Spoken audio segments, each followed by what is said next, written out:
I wrote this one for the colored boys who have considered suicide because it seems that our hardworking black men are invisible to everyone except the police. And since they are afraid to engage you, they'll just cage you, but then who's left to cradle the hearts of these little girls?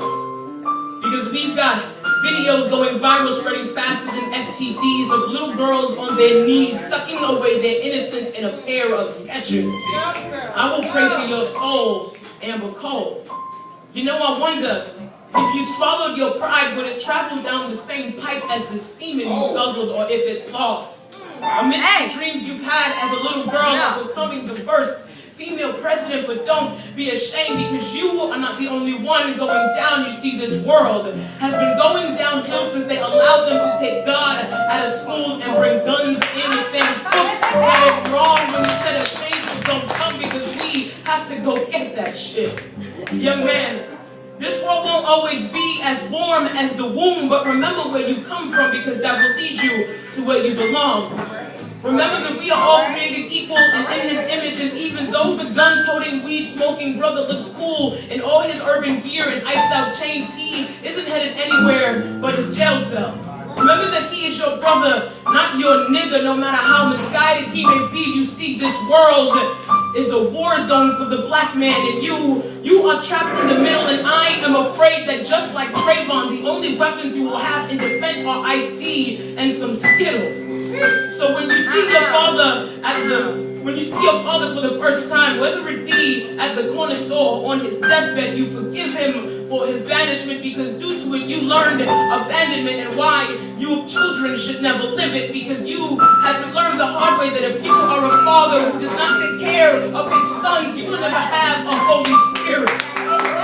But remember to always walk with your chin up and your shoulders back, because the firmer your stance, the harder it will be for them to break you, and never forget that you are a kid. And for my queens, do not be ashamed to break the mold when you crack a smile, little girl. Your smile is beautiful. And I pray that if He breaks your heart, He has mercy on your smile, or else we'll have lost two of the most beautiful things in the world. Can you keep a secret? I know the key to getting over heartbreak. It's called breathing. And I pray that you rise each day with the strength of the sun. I hope the wind gusts guide you through your day, and I hope the evening stars lead you here, so maybe He's hurt you.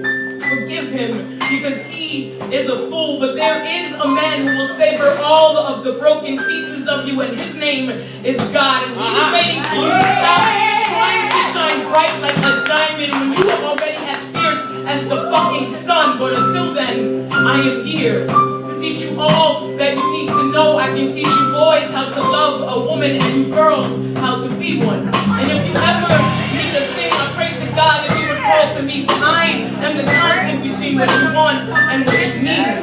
And if you do nothing else on God's green earth, at least have love and be loved in return, for that is the greatest deed. But love right, love just, and love with no conditions. As the sky is the limit, I pray that we rejoice as it falls upon us, and maybe we'll dance in the rain until our legs become numb, so much so it feels we are floating, and when it stops, maybe we'll have flown to somewhere